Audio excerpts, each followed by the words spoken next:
Urtopia is an e-bike company. We make carbon fiber e-bikes. And also they have an integrated IoT system, which includes a ring, a helmet, and also the bike.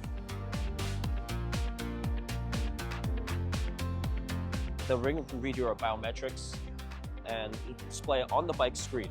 And the helmet is connected to the ring. You can use gestures on it to indicate if you're turning left, right.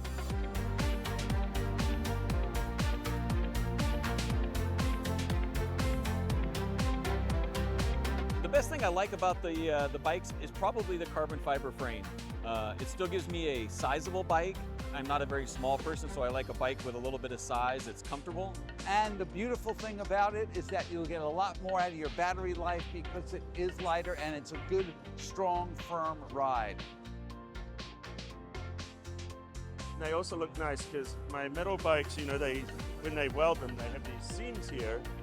But these carbon fiber ones are beautiful because they're all one piece and just like works of art. They're beautiful to look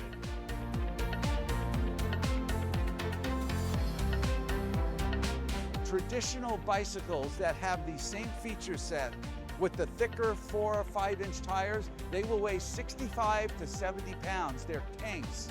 These are feather, lightweight. I mean, look at this. It's amazing. It's like nothing to it.